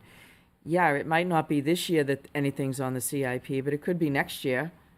And then we have to start all over and we haven't got it done. And maybe there's a whole bunch more stuff out there. So if you have time and we can kind of put it together, and I believe the town manager has already done it up in Lebanon, he uses everything. He said we should have everything in our tool belt. And that includes, something that Kevin earlier went through, which was, extraction, I can't say the word, extraction fees, impact fees, TIF districts. He used one that I didn't know what it was, but off-site plans. And we should have property management, property agreements. So all of them should be there and in place if and when we need them. So starting a dialogue isn't a big deal, I don't think, and I don't think it should cost anything. And to me, we haven't had something like this in a very long time to be able to do. And other towns are doing it, and they don't seem to have a problem. They have it in their tool belt so that they're ready to act on things when things arrive. I guess I don't think the ramp up is that long. I mean, let's say we have a capital improvement project next year to say, let's expand 28. Let's just pick a road, and that's probably a bad example, but let's just say that comes up and we can use it with impact fees. I think developing it then, those projects don't happen overnight. We have time to have a first and second reading of a hearing, get an impact fee structure, and then we'd at least know tailored what we're voting on instead of just going, we'll do impact fees sometime for something. That's a harder policy to craft, and I feel less confident in voting on something nebulous than I do something specific. So I guess my justification to you, Sean, is how do all these other towns have it in place, sitting and waiting, and we can't? Because they've had applications for it. We've been burned. We haven't and got have it taken any away. because we had people who didn't mismanaged manage them. the fees correctly. That's not our fault. Correct, but And we have so- nothing in CIP currently that we could use it for. I think before we further go down this rabbit hole, I'd like to take councilor privilege and wait for our town manager to come back to speak Okay. fully Fair enough. on this Yeah. subject, Fair enough. along with Kelly's Fair enough. expertise So let the on record this. show that Ted has invoked council privilege. This will be put off to the next meeting when the town manager is here. Okie dokie. Where are we? Closed. Next item up under old business is planned urban development, discussion of the PUD.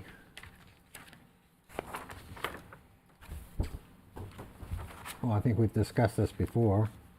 If I, Oh, great. Let her- Oh, yeah. right. just to Yeah. try and keep this to the point. So yes, Councilor Bouchard, like you were saying, the council's discussed this several times. And what we're looking for, what the town manager is ultimately looking for, is for the council to provide some direction in terms of what you would like to see with respect to the PUD ordinance, so planned unit development ordinance. There have been 3 options outlined for you. And if you give me a second, I'll pull them up. But essentially, it is to take no action, to determine that you want to amend the ordinance. So that would be directing the town manager to come up with or propose amendments to the current PUD ordinance. And then follow our process again as outlined in the zoning ordinance, that being the draft amendments go to the planning board for their review and recommendation to you, the council, and then the council holds a first reading and public hearing. Same process as we're doing for the amendments that I spoke about earlier. And then the third option is determining that you want to rescind the ordinance in its entirety. And just so that everyone understands, each of these items, or really I should say motion 2 and motion 3 that are up on the screen, require you to follow, again, that process that's outlined in our zoning ordinance. Like I said, that being going to the planning board for a recommendation to the town council and then a first reading and a hearing. So if you decide that you want to amend the ordinance as is outlined in motion 2, goes to the planning board, then back to you. If you decide you want to rescind the ordinance, goes to the planning board for their comment on that, and then back to you to formally act on that. So I just wanted to make that clear because I think it might be a little confusing if you say you're looking to rescind the ordinance. You're not actually rescinding it tonight. You're saying that's what the council wants to do, is rescind it, and then it goes, again, back to the planning board and follows that process. And lastly, I should note that motion 2, where we're talking about the amendments, what I did to get to that, this brief, if you will, these focus areas, I guess I'll call them, is I took the feedback that I received from the council, which was really Councilor Paul, and included, per your recommendation, the comments from, I believe it was Mr. Robichek, to try and capture those specific areas to amend. So that's how that motion with the amendments came to be. And when it is in the second one there, as we're fixing it, is it temporarily like rescinded, or people can use it while we're fixing it? So motion 2 is to direct the town manager to come up with draft amendments to the ordinance based on what I've outlined, just focusing on those particular areas. And the current ordinance remains in effect until those amendments are reviewed and adopted or not adopted by the town council. So Kelly, can you rescind it and rework it? Can we say, all right, we want to rescind it, but we're going to rework it to benefit the town of Londonderry, not the developer? So you're either doing nothing, you're directing the town manager to draft amendments and follow our process, or you're directing the town manager that you want to rescind it, and then again, following that review process that's outlined in our ordinance. So- There is no rescind it and do something, I mean, it's you're rescinding it or you're not. It's not, there's no in between, I guess. So if we rescind it, we can't rework it. You're saying it's dead. Is that what You you're can, saying? but I'm saying, then it's rescinded, and that's that. You can, of So course, that bring it back, version is but rescinded. Is that what you is mean? That rescinded. version is rescinded. Yes. We can still create a Well, better version. What you would technically be doing at that point is, if you decide that you want to move forward with rescinding it, you're removing the ordinance in its entirety. And then if you wanted to bring it back, what you'd be doing is, you'd be proposing a new ordinance technically, And starting from scratch. and starting from scratch. Versus motion 2 is talking about utilizing the existing ordinance that we have and proposing amendments like that. It just seems odd to me that if you're fixing something, like your car, if they say to you, you got a, I don't know, bad brakes, right? You got to come and get it fixed. So the PUD's got bad brakes. You wouldn't drive home with the bad brakes. You'd leave the car there, fix it. Once it's fixed, you take it out of the shop and go. I mean, I'm not saying anything to you other than these are your 3 options. There's no and other it's up option? to you to decide what you want to do. I'm just explaining to you that 2 and 3 require us to follow our process as outlined in the zoning ordinance. That being, going to the planning board to receive their feedback and then coming back to you for you to make the final decision. That's my point. So whatever you want to do, these This are would the be 3 like any options. other state law that is currently under existence. Yeah. That then someone may want to, next year or the following year, want to make amendments to or changes to. Up until that point that it's actually voted upon by the House and Senate and Governor, you can still do whatever is required under that state law. Just because something's being talked about doesn't mean that you can't qualify and do what you want under the existing zoning until that's finally changed. So my point, Ted, is that it needs work. It needs some work. Maybe. It has, some flaws. I'm just trying to figure out how you do that. I mean, do you just go to number 2, or do you go number 3 and then rework it like fresh, like you said? I don't know.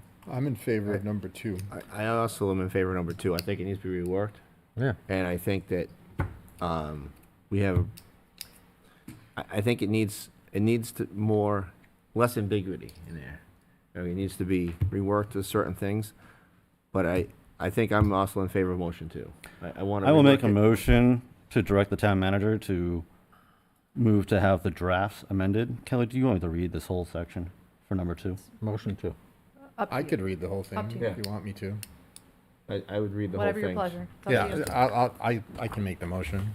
I'll make a motion to direct the town manager to draft amendments. So I move that the town council direct the town manager to prepare draft amendments to the planned unit development ordinance and proceed in accordance with the process outlined in section 8.6 of the Londonderry zoning ordinance. The proposed amendments should address the following: clarify the purpose and objectives of the ordinance to support housing diversity, infrastructure efficiency, and environmental protection. Amend the review process to include enhanced public participation through multiple public meetings and hearings. Establish clear, measurable development standards for open space, affordable housing, mixed-use development, and environmental protections, and strengthen the criteria and justification required for any modifications or waivers to ordinance standards. Second. Motion by Sean, second by Ted. All those in favor say aye. Aye. Any opposed? Opposed. Chair votes in the affirmative. So I get 4-1, Yeah. Even though those were all my changes.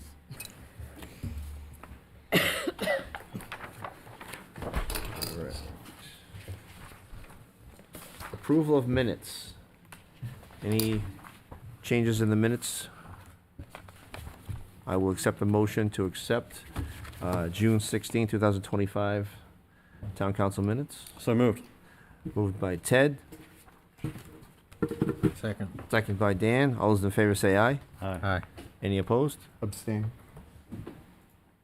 Sean abstains. Chair votes in the affirmative.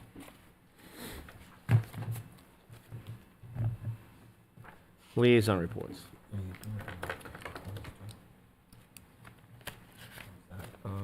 No, I don't have it here. Ted, do we have to do the non-public ones as well? Except the non-public ones? We don't have to do them necessarily this Yeah, meeting. don't We do it can get today. clarification and do it in a All different right, meeting. All right.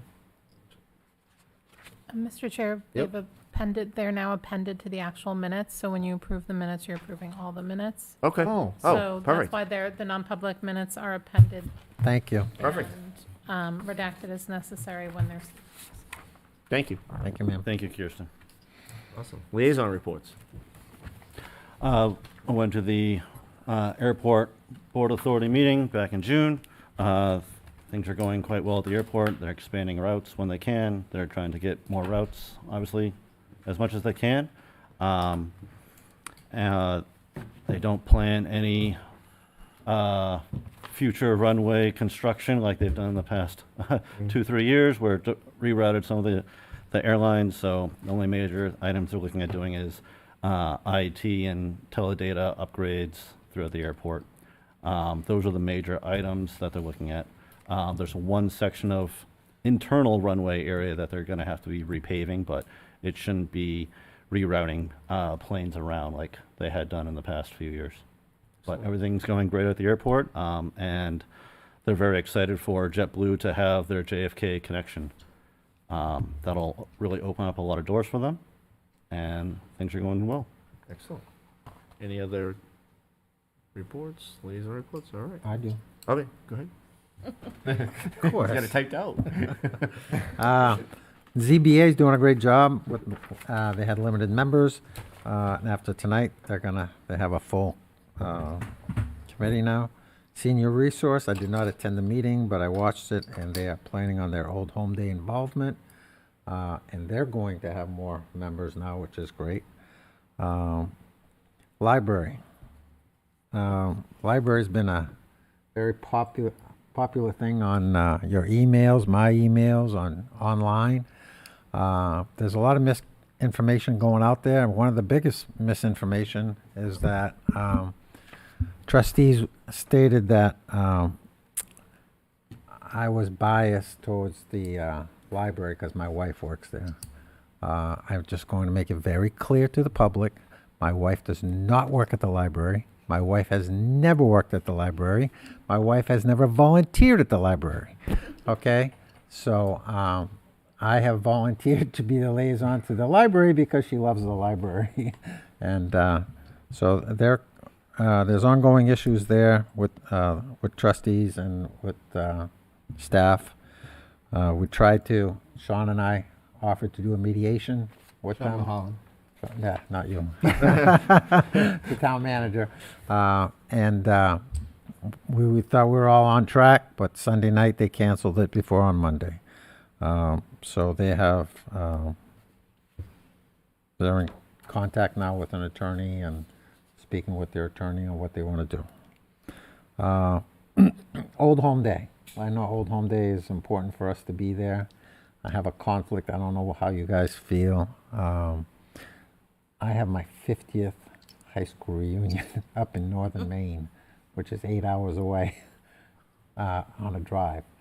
So are you guys okay if I don't come to Old Home Day this year? How fast is your car? Do you want to borrow mine? You know, unless you have a plane, I can. You know, but, it's actually on Saturday, our reunion, 50 years.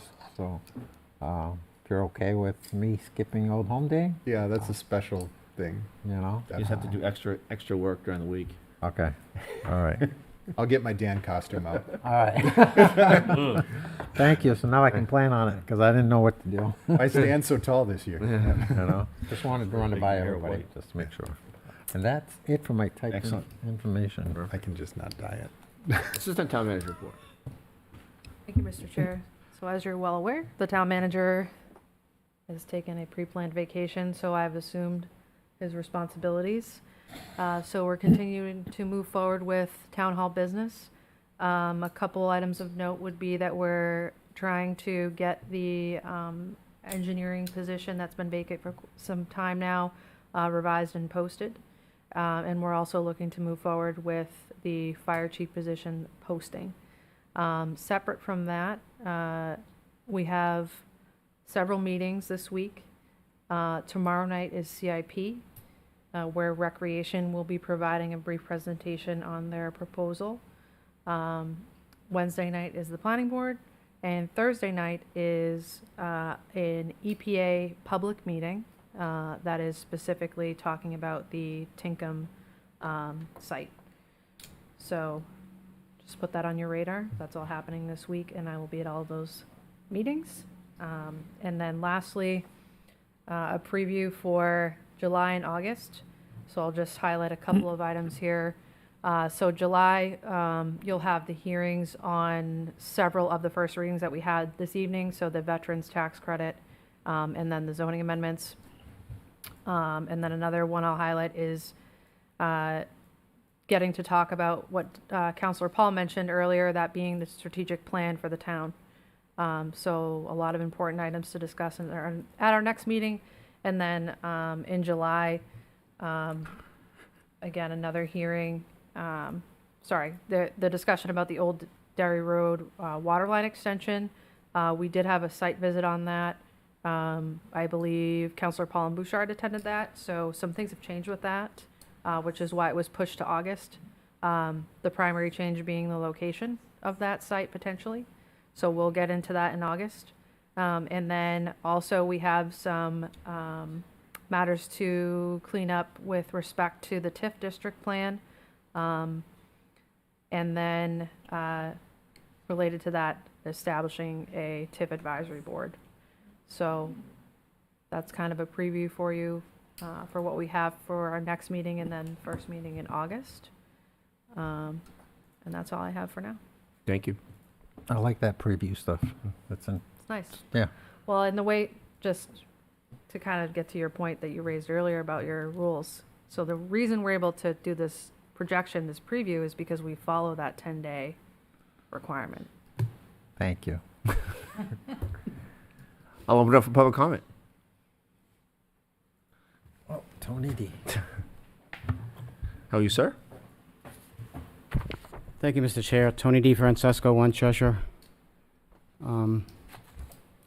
So when you're talking about the PUDs, the one thing that wasn't mentioned tonight that you have to be careful of is if you cancel the PUD today, which you didn't do, but if you did, for example, everything that's in the pipeline is grandfathered, including, and the one that's in the caseload of the RSA book that we get at the planning board and the planning directors and all have. When you look at the caseload, there's a pretty good sized case in there from a town that canceled their PUD because an applicant came in for discussion.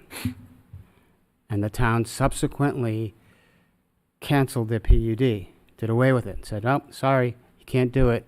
You didn't apply in time. Well, guess what the court said? The court said, Tough Noogies Town, they can build it because clearly you canceled it because they came in for discussion and you didn't want it. And you can't do that. That's in the case law, so be careful of that. And understand that's one of the things that you're working on when whether you're going to cancel it, not cancel, whatever you're going to do, be careful of the case law that's out there so that you don't step on your tongue. So, Thank you, sir. You're welcome. Anyone else with public comment?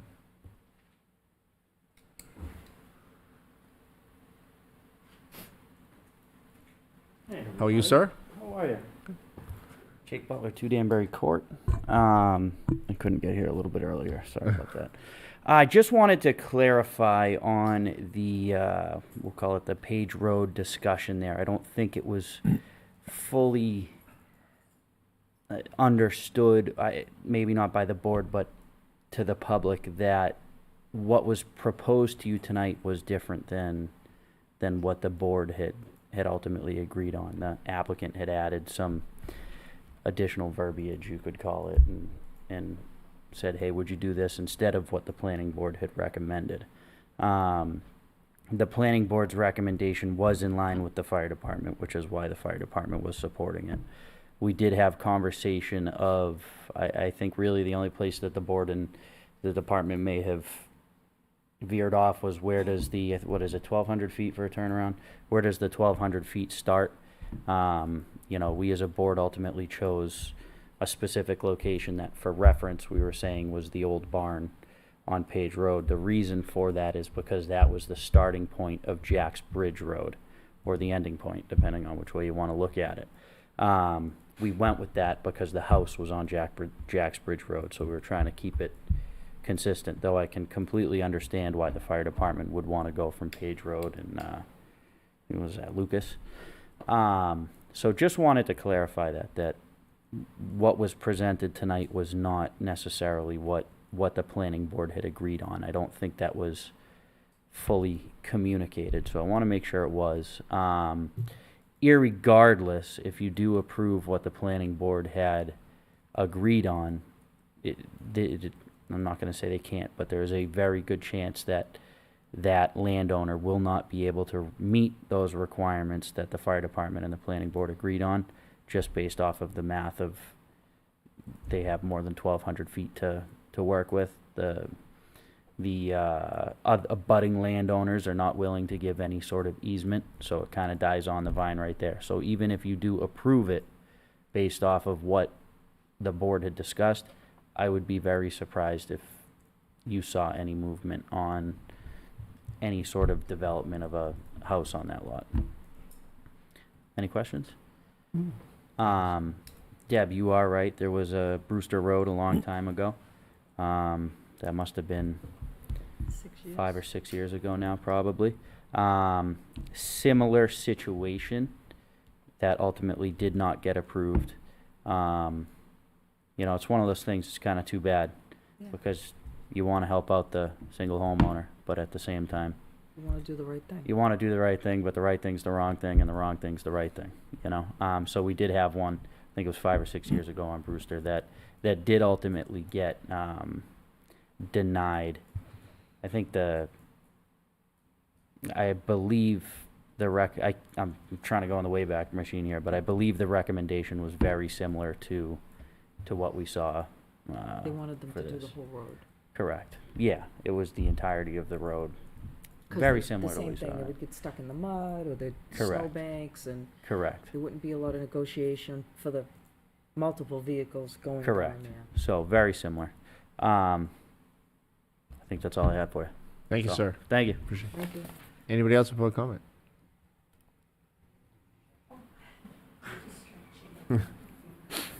How are you, sir? Hey there, John Farrell, 4 Hancock Drive. So at the last meeting, I talked about moments of silence and how we did them for 20 years. Over the last few days, Petty Officer Scott Rusnick, he's a U.S. Coast Guard rescue swimmer. He rescued 165 people in the recent Texas floods. These are the people who make it possible to have these meetings. I implore you to re-implement the moment of silence. Thank you. Anybody else with public comment? Seeing that, I will close public comment.